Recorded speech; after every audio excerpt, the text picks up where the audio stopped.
TV, आपकी आवाज।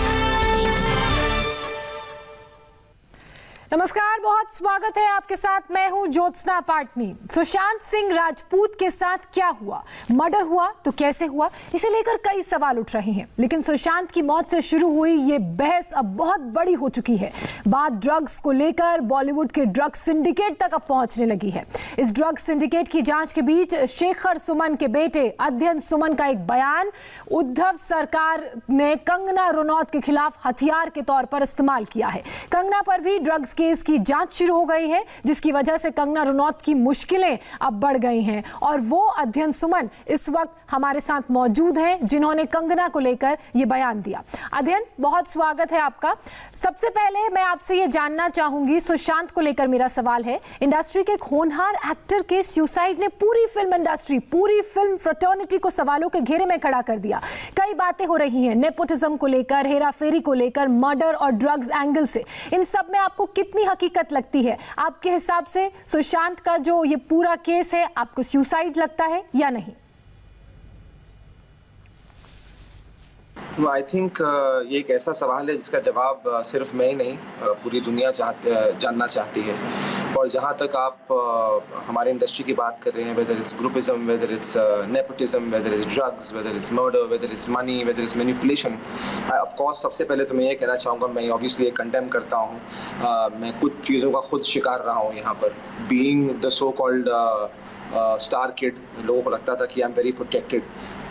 Very initially मैं अपने इंटरव्यूज़ में कहता भी हूँ कि जब मेरी शुरुआत इंडस्ट्री में हुई थी तो मैं कुछ एक दो ऐसे गिने चुने पार्टियों में गया था जिसका मुझे कोई एहसास नहीं था। I didn't no.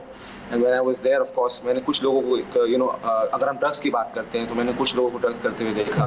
कुछ लोगों को सबसे पहले मैं ये कंडेम करता हूँ कहना कि पूरी इंडस्ट्री जो है 99% इंडस्ट्री जो है वो ड्रग्स करती है। बिकॉज हमारी इंडस्ट्री जो है कंप्राइज करती है of editors, of writers, of directors, actors, Telugu, Tamil, all sorts of industry within an industry. मैंने देखा और फिर मेरा वो एक इंडिविजुअल चॉइस था, एक इंडिविजुअल कॉल था कि मुझे इस ग्रुप का या इस पार्ट का या ऐसी पार्टियों का हिस्सा नहीं होना है जिसमें सिर्फ एक्टर नहीं थे, कुछ बड़े बिजनेसमैन भी थे। जहाँ तक I remember it was years ago, 12 years ago. And उसके बाद से I don't think you ever seen me at those so-called parties. And दुख सिर्फ इस बात का होता है कि सिर्फ ये कहा जाता है कि सिर्फ हमारी इंडस्ट्री में, जो हमारी इंडस्ट्री को एक तरीके से जो है बोला जा रहा है कि इस इंडस्ट्री में, Indian film industry, all I am trying to say is that हमारी इंडस्ट्री में डेफिनेटली होता है। मैंने आपसे कहा, मैं शिकार हो चुका हूँ इसका। लेकिन जहाँ तक मैनिपुलेशन है, नेपोटिज्म है, फेवरेटिज्म है, गैंगिज्म है, money, whatever it is, it's prevalent in every industry all across our country, all across the world. और ये बात जो है ऑफ कोर्स लोग जानते हैं, लेकिन सिर्फ इंडस्ट्री को टारगेट करना मैं गलत समझूंगा। बल्कि मेरे खुद के एक्सपीरियंसेस कुछ डार्क रहे हैं, भयानक रहे हैं मेरे ही इंडस्ट्री में। लेकिन जिस इंडस्ट्री ने मुझे 2008 में ब्रेक दिया, काम दिया, वही इंडस्ट्री ने मुझसे काम छीन लिया। और आज आश्रम के सक्सेस के बाद वही इंडस्ट्री मुझे फिर से काम दे रही है। तो देखिए, मेरे अंदर भी बहुत आक्रोश है, मेरे अंदर भी बहुत गुस्सा है, मेरे साथ भी बहुत कुछ गलत हुआ है पिछले 12 सालों में, जिसके बारे में मैंने लोगों से नहीं बताया और मैं बताना भी नहीं चाहता। बिकॉज मुझे, जैसे कि मैंने आपसे कहा, it's tough to survive in any industry. और दो ऑप्शन है, या तो आप लड़िए अपने हक के लिए और सही तरीके से लड़िए, रिस्पेक्टफुली लड़िए, या तो यहाँ से भाग जाइए। और मैं बहुत साल चुप रहा अपनी ज़िंदगी में, बिकॉज मुझे लगता है कि काम से बढ़कर इस दुनिया में कुछ नहीं है। इसलिए आज जब मुझे लोग कुछ विवादों में डालने की कोशिश कर रहे हैं तो मैं हाथ जोड़कर दरख्वास्त यही कर रहा हूँ कि देखिए, मेरा एक स्ट्रगल रहा है और मैं ही जानता हूँ कि मैं कितनी मुश्किल से कुछ चीज़ों से बाहर निकला हूँ। मुझे प्लीज़ मुझे आगे जाने दीजिए। लेकिन अध्ययन, ये बताइए, जो पूरा मामला है, 2016 के एक इंटरव्यू में आपने कंगना रनौत पर जो कुछ कहा था, अगर उसे लेकर तहकीकात होती है तो क्या आप तैयार हैं अपना स्टेटमेंट रिकॉर्ड करवाने के लिए? जी, मैंने वही कहा आपसे कि मैं सबसे पहले तो मेरी दरख्वास्त तो यही है कि मेरे को इसमें ड्रैग ना किया जाए। बिकॉज 2016 में जब मैंने इसके बारे में बात की थी तो ना ही मुझे मीडिया ने सपोर्ट किया था, ना ही मुझे किसी ने सुनने का मौका दिया। और मुझे तब बहुत दुख हुआ था, बिकॉज जैसे कि मैंने आपसे कहा, रिपीटेडली कह रहा हूँ आज भी, कि मेरा एक सिर्फ इमोशनल आउटबर्स्ट था। मुझे सिर्फ एक प्लेटफॉर्म चाहिए था जहाँ पे मैं सिर्फ अपनी साइड, देखिए अ कॉइन हैज टू साइड्स, मैं सिर्फ अपना साइड पेश करना चाहता था, मैं किसी को डिफेम नहीं करना चाहता था। और आप मेरे इंटरव्यू उठा के देख लीजिए, उसमें ऐसा कोई भी statement, it is just having a conversation with a journalist, और वो पूरा conversation was printed just the same way। कुछ चीजें ऊपर नीचे थी उसमें जिसके साथ मैं नाखुश था, पर वो छोड़ देते हैं अभी। तो मेरा पॉइंट जहां तक मुझे समन करने का है या मुझे बुलाने का है, I am a law abiding citizen. अगर कल मुझे बुलाएंगे, सबसे पहले मेरी दरख्वास्त होगी कि प्लीज मुझे इसमें मत ड्रैग कीजिए, बिकॉज जब मैंने बोला था तब लोगों ने मुझे ही डिफेम कर दिया, तब लोगों ने मुझे फेलियर कह दिया, मुझे ही गालियां दे दी लोगों ने। जी, लेकिन अध्ययन, हम आपसे यह भी जानना चाहते हैं कि आप कंगना रनौत को बहुत अच्छे से जानते हैं, पर्सनली भी, प्रोफेशनली भी, तो आपको क्या लगता है कि क्यों कंगना अभी आर पार की लड़ाई के मूड में नजर आ रही हैं? क्योंकि अब तो वो सीधे नाम लेके आरोप लगा रही हैं, अटैक कर रही हैं। देखिए, जहां तक मैं जानता हूं, पिछले 12 सालों से मैंने कंगना को फॉलो नहीं किया है। आई एम प्रीटी श्योर, अगर वो एक पॉपुलर सक्सेसफुल एक्टर है, अगर उन्होंने डिसीजन लिया है पब्लिक में आकर अपने आक्रोश को दिखाने का, तो कुछ ना कुछ वजह जरूर होगा। नहीं तो she doesn't need to do publicity, I am guessing, उनको कोई जरूरत नहीं है। बट कुछ ना कुछ जो है वो जरूर जो है एक गुस्सा होगा जो वो, या कुछ कहना चाहती होंगी, इसलिए वो बाहर आई हैं। वो एब्सोल्युटली उनका ओपिनियन है और मैं उसे रिस्पेक्ट करता हूँ। हर इंसान की अपनी लड़ाई होती है। देखिए, मेरे लड़ाई पर मेरे वक्त पे कोई खड़ा नहीं हुआ था। मेरी लड़ाई पर मेरे लिए किसी ने जजमेंट्स और ओपिनियंस नहीं दिए थे। मेरे बारे में कुछ judgement opinion in the sense किसी ने मेरे को सपोर्ट नहीं किया था। और मैं ये नहीं कह रहा कि मैं कंगना की लड़ाई को सपोर्ट नहीं करता हूँ। देखिए, वो उसकी मेहनत है, वो जो उन्होंने किया अपनी जिंदगी में और वो जो करना चाहती है, आई रिस्पेक्ट दैट। और मैं टाइम एंड अगेन यही कहता हूँ कि कंगना और मेरा कोई रिश्ता नहीं है, लेकिन आज हमको जिंदगी ने एक ऐसे रास्ते पर आकर खड़ा कर दिया जहां हम आमने सामने नहीं, हम एक साथ हैं। Because if my father raised the voice of Sushant Singh Rajput's justice, so did Kangana। और जहां तक मैं जानता हूं, मैं सिर्फ इसी पर वोकल होना चाहता हूं कंगना को लेकर, कि ह्यूमैनिटी के नाम पर हम जो है, हमारा कोई रिश्ता नहीं है, लेकिन ह्यूमैनिटेरियन ग्राउंड्स पर हम दोनों की आवाज एक ही है। और बिकॉज हमने ये आवाज उठाई है, कहीं ना कहीं जाकर पहले सीबीआई इंक्वायरी हुई, फिर अब जो चीजें देखिए बाहर आ रही हैं, मैं तो कहता हूँ बहुत अच्छी बात है। अगर ड्रग्स के किस्से बाहर आ रहे हैं और ये स्वच्छ भारत अभियान हम चाहते हैं कि हमारे इंडस्ट्री में हो, सिर्फ हमारी इंडस्ट्री में क्यों हो, ये बिजनेस फील्ड में भी है, पॉलिटिक्स में भी है, स्कूल में भी है, कॉलेजेस में भी है, इसे हर जगह से हमें साफ करना है। और मैं as being the youth of the country, मैं थोड़ी सी पॉजिटिविटी लाना चाहता हूँ यहाँ पर, because I feel everybody is so negative, everybody is fighting all the time, and it's ये बहुत मुश्किल वक्त से हम गुजर रहे हैं। अभी पैंडेमिक से हमारी इकोनॉमी जो है वो नीचे जा रही है, जीडीपी ग्रोथ नहीं हो रही है, 10 प्रॉब्लम्स, 10 चीजें मैं देख रहा हूँ जो साइडलाइन की जा रही हैं। और ये भी इम्पोर्टेंट है, वो भी इम्पोर्टेंट है, लेकिन थोड़ी सी पॉजिटिविटी लेकर हम अगर आगे बढ़े अपने लाइफ में और सबको रिस्पेक्ट देकर आगे बढ़े। जैसे कि मैंने आपसे कहा, गुस्सा मेरे अंदर भी है, बात मैं भी निकाल सकता हूँ 20 लोगों के। सही बात कही आपने अध्ययन। एक दिलचस्प बात यह है कि सुशांत की मौत से शुरू हुआ ये मुद्दा बहुत आगे जा चुका है।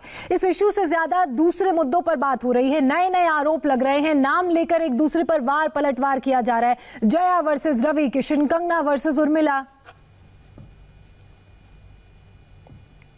मैं आपसे कह रहा हूँ कि जो हमारा मुद्दा था, जो मेन मुद्दा था सुशांत को लेकर, वो अब पीछे जा चुका है, जहां तक मुझे लग रहा है। अब ऑफ कोर्स एनसीबी अपना काम कर रही है और सीबीआई अपना काम डेफिनेटली कर रही है, there is no denying that. लेकिन जब हम मीडिया चैनल्स देखते थे, टीवी देखते थे, तो हम बातें की जाती थी सुशांत के बारे में। अब वो छोड़ के सारी बातें हो रही है यहाँ पर, और वो बहुत ही ज्यादा डिसअपॉइंटिंग है, बिकॉज जिसके लिए हम खड़े हुए, जो हम जानना चाहते हैं, उसके बारे में कोई बात ही नहीं कर रहा है। जैसे कि आपने कहा, एक एलिगेशन उनके ऊपर लगाए जा रहे हैं, वो एलिगेशन उनके ऊपर लगा रहे हैं, फिर थर्ड फोर्थ को, फिर फोर्थ फिफ्थ को। मैं इसको बहुत डिसरिस्पेक्टफुल मानता हूँ, बिकॉज इसमें बदनामी इंडस्ट्री की हो रही है। आप समझ रहे हैं, you are washing dirty linen in public, और कुछ बातें शायद उसमें सच होंगी, कुछ बातें शायद उसमें सच नहीं होंगी, लेकिन ये एक ऐसी इंडस्ट्री है जिन्होंने बहुत से लोगों के सपने पूरे किए हैं और बहुत से लोग आज सपने देख रहे हैं इस इंडस्ट्री में आने के लिए। लेकिन मेरी हाल ही में अभी कुछ लोगों से बात हो रही थी जिनके फ्रेंड्स छोटे शहरों में हैं और बॉम्बे आना चाहते हैं, लेकिन उनके पेरेंट्स बोल रहे हैं बॉस ये बहुत गंदी इंडस्ट्री है, ये गंदी इंडस्ट्री, यहाँ पे नहीं गट। तो बिकॉज ये टाइम एंड अगेन हमारी इंडस्ट्री के लोग हमारी इंडस्ट्री को एक गटर कह रहे हैं, तो आप समझिए कि बाहर के लोग इसका परसेप्शन क्या होगा। तो बाहर के लोग भी तो वही कहेंगे। और मुझे ये बहुत मैम गलत लगता है कि हमारी इंडस्ट्री को इस तरीके से, मैंने आपसे कहा कि हर इंडस्ट्री में गुड एंड बैड होता है। मैंने कहा कि हमारी इंडस्ट्री दूध की धुली और एकदम साफ है। देखिए गलतियां हर इंसान से होती हैं, people have made mistakes and people do good things, people do wrong things. और कभी कभी मुझे लगता है एज ए ह्यूमन बीइंग कि हाँ आवाज़ उठानी चाहिए, बोलना ज़रूर चाहिए, लेकिन रिस्पेक्टफुली बोलना चाहिए। किसी को गलत तरीके से पब्लिक प्लेटफॉर्म पर, मैं अपनी बात कर रहा हूँ जो मेरी अपब्रिंगिंग है, जैसे कि मैंने आपसे कहा कि मेरा भी आउटरीच है इंडस्ट्री को लेकर एक ग्रुप के साथ, जो जिस ग्रुपिज्म की हम बात कर रहे हैं उसके साथ मेरा भी है बहुत बड़ा गुस्सा। बिकॉज 11 साल लोगों ने मेरे फोन नहीं उठाए। मैं जानता हूं कि लोगों ने मुझे कैसे ट्रीट किया है उसमें, और मैं आपसे ओपनली भी कहता हूं, आप शायद ऑफ कोर्स मेरे आपके साथ इंटरव्यू नहीं हुआ होगा, बट 2016 में जब मैंने सिर्फ अपने एक इमोशनल आउटबर्स्ट के बारे में कहने की कोशिश की, तो मुझे और मेरे पूरे परिवार को, I am sorry to use this language, नंगा किया गया था टेलीविजन पर। ये कहा गया था एक लड़के के बारे में कि भाई ये फेलियर है, ये फेल्ड एक्टर है, ये फ्रस्ट्रेटेड है, इसके पास काम नहीं है, इसलिए एक बहुत बड़े सुपरस्टार के अगेंस्ट ये बोलना चाह रहे हैं उन्हें डिफेम करने के लिए। मेरा और मैं स्वेयर माय पेरेंट्स, उनसे बढ़कर मेरे लिए इस दुनिया में कोई नहीं है। मैंने उस वक्त मेरा सिर्फ एक रीजन था, वो था मेरा इमोशनल आउटबर्स्ट। मेरे बारे में कुछ ऐसी बातें की जा रही थी इंडस्ट्री में कि मुझे समझ में नहीं आ रहा था कि यार मैं कैसे सबको समझाऊं कि मैं ये वो नहीं हूं। और प्लीज मेरे नाम को एक नाम के साथ एसोसिएट करना बंद करें। अध्ययन, जैसा आपने पहले भी कहा कि इंडस्ट्री में कई लोग ऐसे हैं जो ड्रग्स लेते हैं, आपको क्या लगता है क्या सुशांत सिंह राजपूत भी इसी का शिकार हो गए और इसलिए उन्होंने ये कदम उठाया? जैसे कि मैंने आपसे कहा कि हम जो हमारा मुद्दा था जी, जिस फोरम के लिए मेरे फादर ने एक शुरुआत की बहुत बड़े लेवल पर, जिसका नाम था जस्टिस फॉर सुशांत सिंह, जो हमने शुरुआत की। मेरे फादर जो कोविड के टाइम पर पटना गए अपने ज़िंदगी को एक रिस्क लेकर, जब हमारे पूरे फैमिली वालों ने मना किया, तो एक मुहिम जो खड़ी की थी वो एक ऑनेस्ट मुहिम थी कि एक लड़का था जो बहुत ही ब्राइट था, सुपरस्टार था। हमारे बाहर के पर्सपेक्टिव से मैं अपनी बात करता हूँ अगर, तो मैं अपने जनरेशन में एक ऐसे एक्टर को देख रहा था जो बहुत सक्सेसफुल था, और सडनली एक दिन हमारी डेली लाइफ में एक ऐसी न्यूज़ आई जिसने हमें हिला दिया।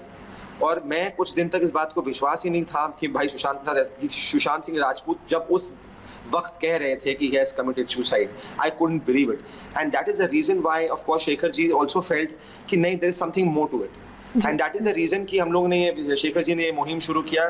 फिर लोग जुड़ते गए, लाख करोड़ों में हो गए, करोड़ों फिर अरबों में हो गए, और आज हम खड़े हैं इस मुकाम पर कि हम जानना चाहते हैं। लेकिन पिछले कुछ आपके साथ साथ पूरा देश भी जानना चाहता है। अध्ययन, आप हमारे साथ जुड़े, हमारे हर सवाल का बेबाकी से जवाब दिया, आपका बहुत बहुत शुक्रिया। Thank you ma'am, thank you. Sushant और कंगना पर आपने अध्ययन सुमन को सुना। फिलहाल हम एक छोटे से ब्रेक के लिए रुक रहे हैं। ब्रेक के बाद आपको बताएंगे किसानों के मुद्दे पर एनडीए में कैसे मचा घमासान।